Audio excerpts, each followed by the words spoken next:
Hello everybody and welcome back to Sit and Knit for a Bit Christmas Countdown with Arne and Carlos. And we are as always your hosts Arne and Carlos, and welcome to our daily podcast in December. We decided a while back that because of the pandemic and because people really need to be entertained and maybe people feel lonely, we decided that we wanted to do this advent calendar where we're popping in every day for some 5 minutes to say hello, tell you a story, and reveal a Christmas ball from our Christmas calendar knit along. The ball of the day. The ball of the day. If you're interested in the calendar, it is available at ARNECARLOS.com, but you don't necessarily have to knit it to enjoy the podcast. The traditional stories are still relevant regardless of what you're knitting, or maybe you're not even knitting. Maybe you're making origami, Christmas origami figures for your tree. It doesn't really matter. The whole point of this calendar is to hang out for a little while and enjoy each other's company.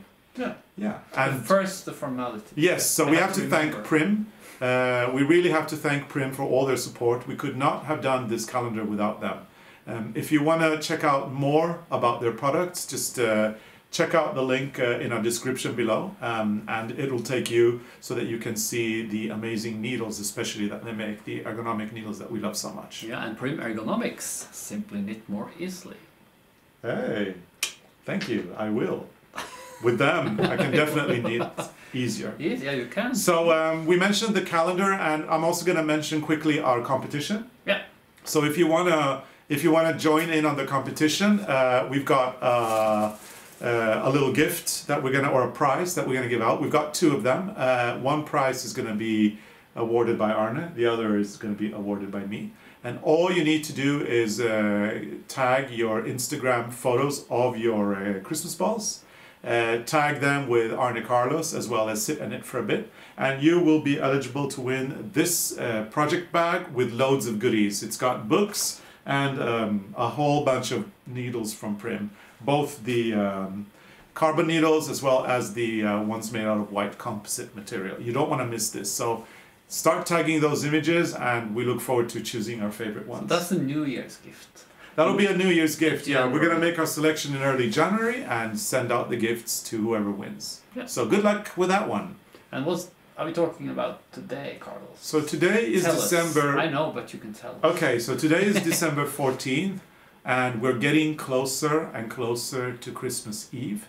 And on a beautiful sunny day when it's cold, and you have a lot of snow, and if you're lucky to have a lake in front of your house, you get the sun reflecting on the snow, and it creates all these very, very beautiful illusions. It's like sparkling. It sparkles, and then when you look closer, you can actually see different designs on the snow, kind of like crystals. Yeah. Or you could pretend they are crystals and diamonds and precious stones or something. It's just an illusion. It's the sun shining on the ice. That is, and sometimes when the wind blows, Arne. Yeah. It happens too. It happens like we had like one year there was like a lot of wind, and I think it was a little bit mild because we had those beautiful formations on the greenhouse. Remember, there was like gorgeous. The snow was hanging like a curtain, hanging down on the windows on the outside. That was really nice. And then you have all those roses on the window in the greenhouse.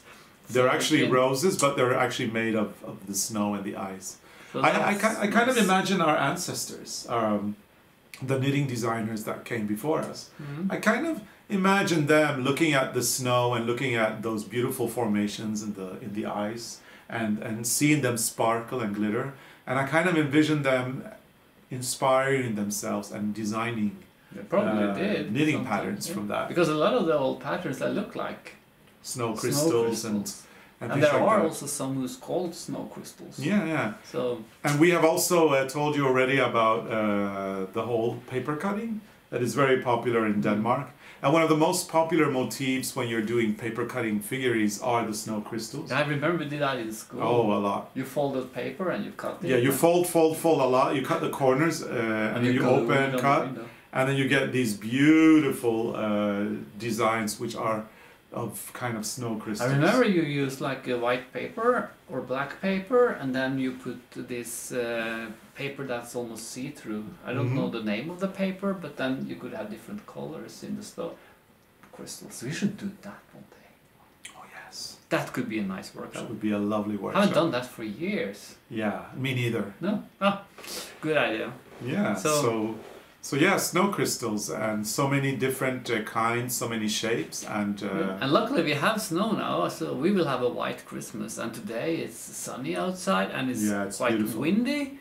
So Freya doesn't like it when it's so windy, and she doesn't like it when it's too much snow either. So we have to walk in front of her so she can walk in our steps. Yeah, and then we just walk around and we kind of look for those kind of crystals and those formations, the snowflakes. You know, they're nice when they fall down from the sky and they're big. I remember that when I was a kid, and my grandmother said she called them trollkärring, was a witch. Yeah, a trollkärring is a troll witch. Or an old troll, maybe. An old troll woman with nails through her nose. Oh yeah. That was what my grandmother called when it's a little bit mild outside and the snowflakes are really huge. So when they drop on your clothes, you can actually see the crystals.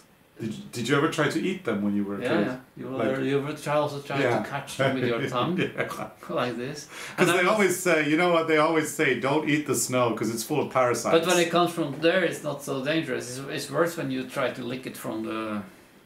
Yeah, we don't do that. Pick it up from next to a road. You never know. Who Maybe peed there? Yeah. Helmer being there, or and it's full of parasites. So everybody keeps telling when you're a kid, don't eat the snow. It's full of parasites. But they don't mind if it's snowing and you eat it from there. No. It's actually quite fun opening your mouth and kind of catching the witches. You haven't seen those big ones this year. It's called trollkärring med spiker i nosen. So let me translate that. A troll witch with nails coming out of her nose. Yeah, that's the one. Well, we haven't had that much snow until now. No. I mean, they have said in the radio, I do listen to the radio as well. Yeah. Just as you. And they said in the radio that they're expecting a mild winter this year. So it's not going to be a lot of snow, but luckily when you live where we live, we're on top of the mountain, so we need to go down to the valley for shopping. So where we live, for sure, we're going to get snow. But as long as we have the snow till after New Year, I'm fine. Yeah. But then it can go. Yeah. Well, Easter is also nice. I like the snow. It's nice to have snow in Easter. Yeah. More than likely, we don't know yet because of the pandemic and things are always a little bit uncertain. So we haven't made firm plans that can be, kind of 100% written in stone yet. But we do intend to spend some of our Christmas in Trysil, which is close to the Swedish border. It's a ski resort.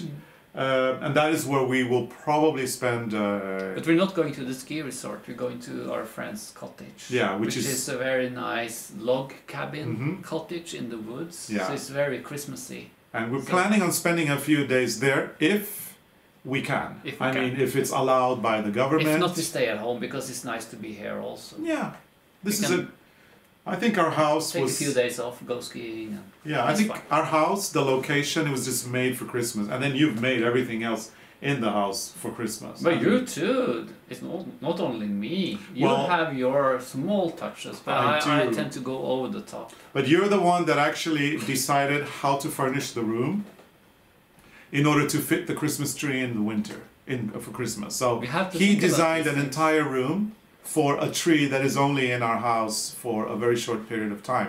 I mean, this year it's different. This year we've got the tree, and actually it's not usually there. No. The tree is usually there on that side, but we can't film there because of the light. So we have a double door.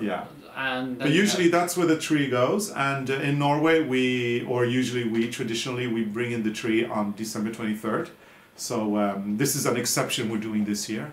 And the tree stays until either the 7th of January or the 13th. That's 13th. Either the 7th or the 13th of January. I prefer 7th. I prefer to have the tree from the 23rd to the 7th and then just get rid of all Christmas after that. You get a little bit tired of it after a while. In January. And you get tired of eating the same food every day as well. Yeah, we don't do that. No. But I like to have the Christmas tree next to the window because then we can go skiing on the other side in the afternoon, and then we see the tree from the window. That's lovely. Also, since we have one downstairs and one upstairs, if you open the curtains from bathroom and you enter the house from that direction, it looks like we have a Christmas tree that is going all the way from first floor to second floor. Yeah, it's kind of like a trompe-l'œil. I think that is it's cool. It's a visual trick on the eye. It looks like the tree goes all the way up, like 6 meters. And that's also an idea engineered by Arne. He is very creative with all his Christmas ideas. I need to think about these things because Christmas is very important, you know? Yeah, it is. So how about revealing today's Christmas ball? Yeah. And I think we already set that stage beautifully. You know, think of the sun, think of the ice, think of the beautiful shapes that you can find in the snow when the wind blows and the sun lights the ice and it glitters like diamonds. So, and you have snow crystals. Snow crystal. And of course this Christmas ball is very important to embellish with the Swarovskis. So you have to have some glitter on this one. But we're not telling you how many to put. No, put on as many as you like. And we're not telling you where to put them or what size. This is up to you. We'll let you and your good taste determine that. And we don't know which kind of sequences you find where you live. Maybe you have bigger or smaller or whatever. And I have to say, we do need to put a few more. We have to put a few more. But I just took the most important so we can show it. And then I will spend more time later gluing because I like it. It's like relaxing. I think it's a beautiful ball, a beautiful snow crystal. I mean, who doesn't like a snow crystal? I love a snow crystal. Yeah. And now I have a ball with it. So you're going to put it on the tree. This is going to go on the tree and we need a few final formalities. Yeah, so the formalities is like if you like the videos, put your thumbs up and remember to subscribe because then you won't miss an episode. No, subscribe because it's fun and it helps us. Yeah, and then you can put on your notifications because then you won't miss an episode. Or notifications, as you sometimes like to say. Notifications. Yes. And also if you like on our mailing list, you will have news before other people and sometimes some good offers. Yeah. So we come. I think that's it. It is, yeah. And I'm warm now. Yeah, you do it really well. No, I'm warm because the fireplace. Yeah, well, that's what happens when you want to have a fireplace because you know it's kuschelig, which means it's cozy. And we're sitting here with our sweaters. We've got geothermal heating, and we've got the fireplace going. Not to mention all the candles. So it's like 100 degrees here. It's getting so warm. And it's nice and toasty. That's for sure. We're never cold in Norway. That's for sure. Let in some fresh air until tomorrow, and start with new. Yeah, and I guess the Christmas elves are going to come in this evening and magically clean everything up again. And I can't wait to see what this looks like tomorrow morning when we wake up and do the next. Maybe there's a podcast. cake on the table. I don't think so. No, I think the cakes are not coming until Christmas Eve. Anyway, thank you so much for watching. We look forward to bringing you a new episode tomorrow. We hope you're enjoying our calendar and we hope you're having a lovely pre-Christmas time wherever you are. So thank you so much for everything and we'll see you again tomorrow. Bye. Bye. And now I'm going to put it on the tree. Put it on the tree. See you tomorrow.